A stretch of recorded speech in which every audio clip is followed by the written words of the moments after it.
Student, पिछले class में हमने आपसे डिस्कस किया था बुक कीपिंग एंड अकाउंटेंसी के बारे में, है ना, जो कि आपका क्लास 11 में चलता है। इसमें जो आप लोग एग्जाम जो फरवरी और मार्च में जो होने वाला है, इसके बारे में हम लोग बात किए थे कि इसमें जो हमारा जो प्रैक्टिकल पोर्शन है वो अकाउंटिंग क्वेश्चन है, जनरल है, लेजर है, अकाउंट ट्रायल बैलेंस है, आपका कैश बुक है, अदर सब्सिडरी बुक है, बैंक रिकॉन्सिल स्टेटमेंट है, final account without adjustment, final account with adjustment, depreciation, rectification of error, accounts of incomplete record जिसको हम लोग सिंगल एंट्री बोलते हैं। ये सब सारा चैप्टर है जो कि 2 से 3 महीने के अंदर आप लोग एग्जाम होने में इसको हम लोग कवर करेंगे। तो जो हमारा सबसे पहला चैप्टर जो है वो क्या है, अकाउंटिंग इक्वेशन है। तो अकाउंटिंग इक्वेशन में एक सवाल लेते हैं, सिंपल सा सवाल लेते हैं, ठीक है। अकाउंटिंग इक्वेशन, बहुत सिंपल सवाल आज हम ले रहे हैं इसका। पहला क्वेश्चन लेते हैं, started business with cash ₹50,000। Next लेते हैं क्वेश्चन, पेड ₹10,000 फॉर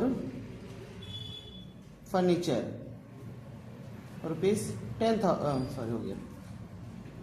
थर्ड लेते हैं, पेड सैलरी ₹15,000। नेक्स्ट एक सवाल लेते हैं, रिसीव कमीशन ₹8,000। अब इसको हम लोग बनाते हैं क्वेश्चन। यहाँ पे हम वर्किंग नोट के लिए जगह छोड़ दे रहे हैं, यहाँ से बनाते हैं। इसका देखिए सर, अकाउंटिंग इक्वेशन, इसमें जो होता है हमारा, एक होता है सीरियल नंबर, नेक्स्ट होता है ट्रांजैक्शन, एक नेक्स्ट होता है एसेट्स, लायबिलिटीज और कैपिटल। यहां वर्किंग नोट के लिए हम जगह ले लेते हैं।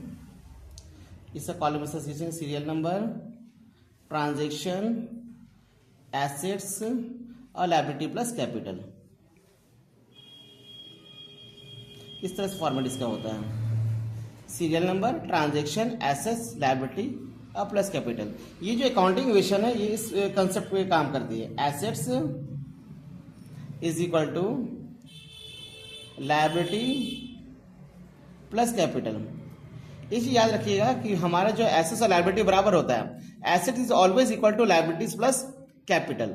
अब हमारा एक सवाल है, क्या क्वेश्चन है, इसके अकाउंटिंग क्वेश्चन किस तरह से बनाएंगे। पहला जो क्वेश्चन हम लोग लिए हैं, स्टार्टेड बिजनेस विद कैश ₹50,000, ठीक है।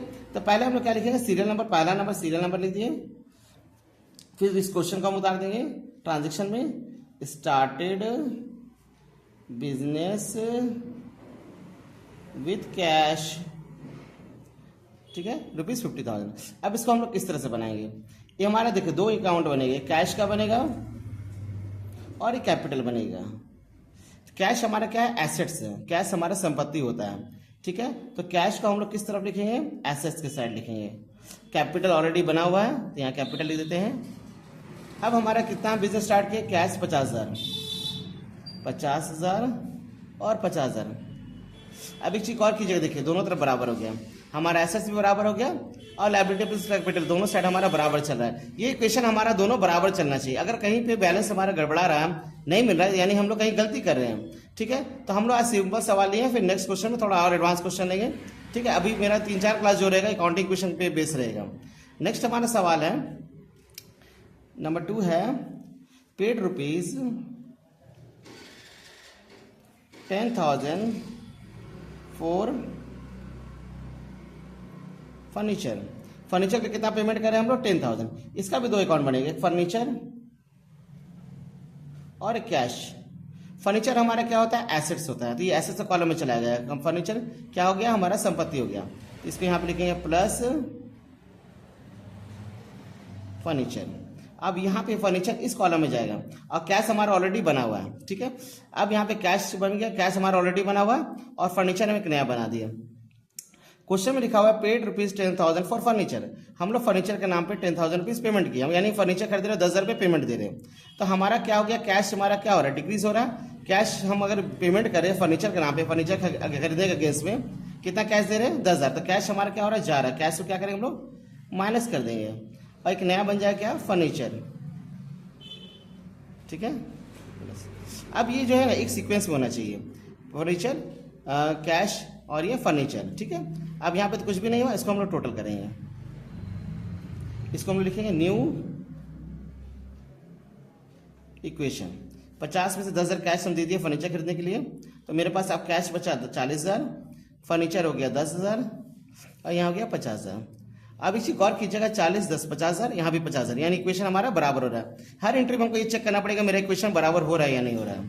थर्ड क्वेश्चन लेते हैं हम लोग, पेड सैलरी, यानी एक सैलरी का बनेगा, उसको कैश दे रहे सैलरी है ना, और एक सैलरी का बनेगा। तो पेड सैलरी है, कैश दे रहे, कैश तो मेरा ऑलरेडी बना हुआ है तो हमको कैश बनाने की जरूरत नहीं है। अब ये सैलरी जो है ये हमारा क्या है, नॉमिनल अकाउंट है। कौन सा अकाउंट है, नॉमिनल अकाउंट है। नॉमिनल अकाउंट में क्या है, एक्सपेंस है। एक्सपेंस से क्या होता है, कैपिटल हमारा माइनस हो जाता है। पेड सैलरी यानी हमारा कैपिटल क्या हो जाएगा, माइनस हो जाएगा। एक्सपेंस से, नॉमिनल अकाउंट एक्सपेंस होता है और एक्सपेंस से क्या करते हैं, एक्सपेंस और इनकम का तो बनाते नहीं है, इसको किससे एडजस्ट करेंगे, कैपिटल से एडजस्ट करेंगे। तो सैलरी हमारा नॉमिनल अकाउंट है, ये मेरा एक्सपेंस है, इसलिए इसको क्या करेंगे हम लोग, माइनस कर देंगे। तो यहाँ पे हम लोग लिखेंगे पहले पेड सैलरी ₹15,000, यानी हमारा कैश तो जा रहा है, हम किसी को सैलरी दे रहे हैं तो मेरे हाथ से जो कैश है वो चला गया। और एक सैलरी जो है ये हमारा नॉमिनल अकाउंट है। नॉमिनल अकाउंट में क्या है, एक्सपेंस है। अगर एक्सपेंस अगर आ गया तो हमारा क्या हो गया, वो कैपिटल से माइनस हो जाएगा। तो एक्सपेंस अगर रहने पे क्या करेंगे हम लोग, कैपिटल से इसको माइनस करेंगे, क्योंकि सैलरी हम दे रहे हैं। तो 15,000 हम लोग क्या करेंगे, इसको माइनस कर देंगे। अब फिर लेते हैं हम लोग, फिर हम लोग लिखेंगे न्यू इक्वेशन। 40 में से 15,000 सैलरी दे दी, मेरा बचा 25,000, फिर 10,000, यहाँ 35,000, फिर मिला लेते हैं 25 और 10 35,000, यहाँ भी 35,000 हो गया, यानी हमारा इक्वेशन सही है। नेक्स्ट हम लोग लेते हैं फोर्थ में रिसीव कमीशन, यानी आप यहाँ पे क्या करें, कमीशन रिसीव करें। एक कैश का बनेगा और एक तो कमीशन का बनेगा। हम रिसीव करें कमीशन कैश के रूप में, तो कैश हमारे पास आ रहा है। अब कैश क्या हो गया, हमारे पास आ रहा है, कैश ऑलरेडी तो बना हुआ है, ठीक है। और एक कमीशन हमारा क्या हो गया, इनकम हो गया। कमीशन क्या है, इनकम है। और ये नॉमिनल अकाउंट हो गया, इसमें हम लोग क्या करते हैं, इसको क्रिएट करते हैं। तो कमीशन हमारा क्या हो गया, इनकम हो गया। इनकम क्रिएट करते थे, हम क्या बताए थे कि एक्सपेंस और इनकम का कॉलम नहीं बनाते हैं, उसको कैपिटल से एडजस्ट करते थे। हमारा कमीशन क्या हो गया, इनकम हो गया, यानी कि हमारे पास कैश कमीशन आ रहा है, इनकम है, तो मेरा क्या हो गया, कैपिटल मेरा बढ़ जाएगा। यहाँ पे हम लोग लिख देते हैं रिसीव कमीशन। कैश हमारा बढ़ गया, कैश भी हमारा बढ़ गया, क्योंकि हमको कमीशन पैसा मिल रहा है, नगद मिल रहा है 8,000 रुपया। तो हमारे पास जो 25,000 कैश है उसमें 8,000 हमको कमीशन मिल गया। तो हमारा कैश कितना हो गया, अब 33,000। इसको 10,000 कॉपी कर दिए, उतार दिए, ठीक है। यहाँ पे तो कुछ भी नहीं हुआ। और मेरा 35,000 है, तो ये क्या हो गया, कमीशन हम रिसीव करें, यानी हमारे क्या हो गया, इनकम हो गया। इनकम में क्या करें हम लोग, कैपिटल को जोड़ देंगे। तो 35 + 43,000 हो गया। अब यहाँ पे देखिए 33,000 + 10,000 43,000, यहाँ भी 43,000 हो गया।